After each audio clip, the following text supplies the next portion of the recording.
Oh, I'm on. Hello, everyone. It's day 25, I think. Day 25. Um, I want to talk today about when does banter become inappropriate? So, obviously, I work in the theatre and in entertainment and television. And it's a tricky old time for people that work in this industry. And it's a good time because people are thinking or having a more of a think about what they say and how they behave. Um, because of things like the hashtag Me Too movement, and uh, and I'm interested in the effects, the trickle down effects of that. Now, let me be very clear. I'm not trying to suggest in any way that there's anything going on in the current production of Cinderella that I'm doing, or indeed that there's ever been anything going on in any of the productions that I've been in. I'm not talking about any one in particular, except, of course, my own perceptions that I've noticed. I'm just okay. What I'm trying to tell you is that I was reading about this TV show called Transparent on, which I watch on Amazon Prime, and I watched the first four series and I thought, oh, it's really great. I really like this. But there's this actor called Jeffrey. Is it Tambor or Tamblor? Anyway, he's quite well known because he's in Arrested Development and something else. He's very well known in America. He's about 75-year-old white cis male man, and he plays this character who wants to transition and does during the four series that I watched transition into being a woman called Mora. And unfortunately, what is going on in the background whilst Transparent, this program, is being made, very, very murky, very, very unpleasant, and very, very unfortunate set of situations. Basically, he gets fired, and got fired, last year, I think.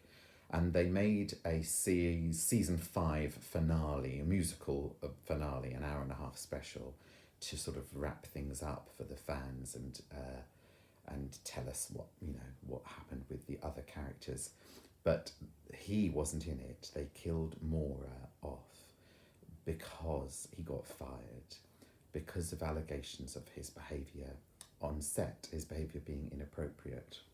I have no idea.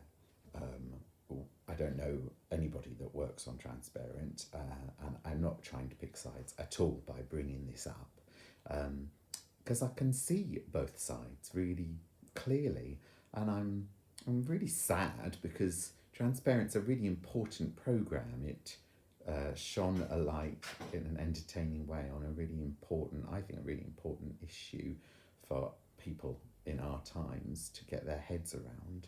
And I thought it was brilliantly acted and directed and produced, and I really enjoyed watching it. And it sort of ends with a really sour taste because he's been fired, and he feels that his name has been besmirched, and obviously there's other people that he worked with who feel that they've been treated very, very badly. And I'm sure you can look up online if you want to find out the details. The Hollywood Reporter will be a very good place to start about allegations against him, and I won't go into them anymore because I'll just make mistakes and give inaccuracies. But I work in the theatre. I have banter with people backstage and in rehearsals. You're always half dressed with people, and you have to get close and personal with people in scenes and in dressing rooms and in hallways. And actors are traditionally, lovies, we are called, aren't we? And that's always been a nice thing, I think, about where I work and the environment in which I work. The feeling that it's okay to be close, cheeky, perhaps a little inappropriate sometimes. But I would hope, obviously, perhaps not obviously, so because I've got to say it, I would hope not inappropriate to the extent that somebody feels that they have been treated badly, or that their rights have been overlooked, or that someone has overstepped the mark, or just you get a sense, don't you? I mean, with audiences, I'm inappropriate with audience members. I'm inappropriate. I'm inappropriate all the time, basically. I think that's what I'm trying to say. I'm inappropriate all the time.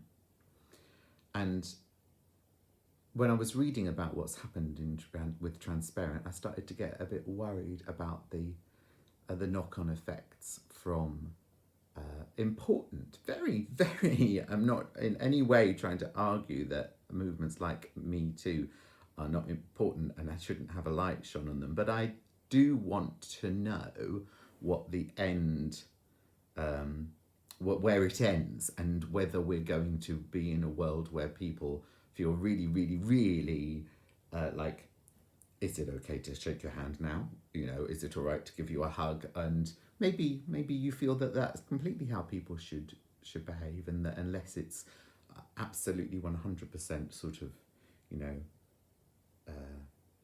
offered and accepted, and therefore okay, that you don't get into someone's personal space and you don't touch them. I do. I sit on people's laps and I kiss them. Audience members, mostly, because I work solo a lot of the time, of course. But I've got younger people in this pantomime who I'm dancing with. Yeah, there's a couple of young men in the show, and there's a very brief moment where I'd be dancing very close with one of them, and I think he's going to be topless or wearing a waistcoat but no shirt. He's a 19-year-old man. He's young enough to be my son. In fact, he used to be a sperm donor. He could be my son for all I know. And no doubt there will be lots of times backstage where people will see me in a state of undress because I have so many costume changes. And you know, once you've been doing this for 30 plus years, you don't care. You don't care who sees you with nothing but your boxer shorts on, or nothing on at all, because you've spent so much time in shared spaces. Is that appropriate? Shouldn't I be allowed to have space on my own where I can be private? Maybe it is, but that's not the life I've ever lived, and I've never felt that no one's ever taken advantage of me or anything like that. And I'm just pondering, chaps, if banter, if jovial, light-hearted banter. There's another guy called George, who is actually the assistant stage manager. Now, Gavin, my ugly sister, and I, we are, we're quite deep into our bants with George already, and it's day 10 of working together. I'm pretty sure George is straight. I don't know if he's straight. I'm not really interested whether he's straight or not. I'm not interested in his personal life unless he chooses to share it with me. I work with this nice chap who seems to be well up for having a laugh and being a bit cheeky with me and Gavin sometimes. And perhaps I'm making him feel really, really uncomfortable the entire time. And he doesn't know how to say, actually, I don't want you to say that. I don't want you to infer that. I mean, being pantomime dame is all about saying things and inferring things, and on some level what I'm doing is I'm warming up. I'm getting used to playing this role before I go on and do it on stage in front of children. The whole tradition of a pantomime dame and drag queens is one of inappropriateness and saying what you shouldn't. And when you take the Venn diagram of that and you put it with, the fact that we're working in the same world that Jeffrey Tambor and Kevin Spacey and Harvey Weinstein work, I worry about the circle in the middle, that crossover. I'm confident that I have never been inappropriate to the extent that it would mean a lawsuit or me losing some big contract or, getting sued or anything like that. But I don't know, because the world's changing, and I think it's maybe time I had to think about it. So I'm having a think about it with you. And I'd really like to know what you think about it if you want to comment. Because I'm not trying to suggest, like I said before, I'm not trying to suggest or belittle people's often horrendous experiences. But I also would be very sad if the world, or my world, the theatre world, ended in one where you couldn't be. Well, it's pally, isn't it? Is it just not my way of being pally and a bit cheeky and having a laugh with someone? And you start to think, oh God, I spent my entire life making people feel uncomfortable.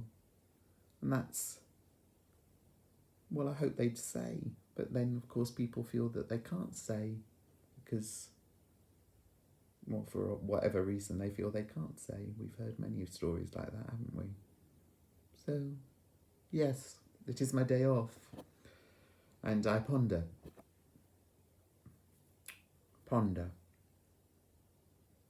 This is what happens when you have too much time on your hands, doesn't it? You start thinking about things like that. So anyway, I suppose I shall finish by saying, please let me know what you think about this whole minefield in my comments. And also, if there is anybody out there, audience member or a fellow cast member, that I've ever gone too far with and made you feel uncomfortable, I really am actually genuinely sorry, because that's not the point at all. That's never ever been the point, to wield my power, and this is it, isn't it? It's power, or perceived power, in order to make someone else feel less than they are. It's never, ever, ever been on my agenda. But perhaps it doesn't have to be on your agenda for it to be a thing. Do you know what I mean? You can tell by how long and rambling this blog is, by how confused and unclear I am about it all. Because it's new. It's all new stuff. I'm struggling for words, I'm struggling for sentences. Not because I'm trying to hide anything, but because I'm trying to get my head around it. And I hope that's at least showing willing, and that I'm not some old dinosaur not willing to change. But will we lose? What will we lose? What will we lose? Maybe nothing. Maybe it's just time to change. I think that's a hashtag, isn't it? Anyway, enough. Day 25. My day off. Bye-bye.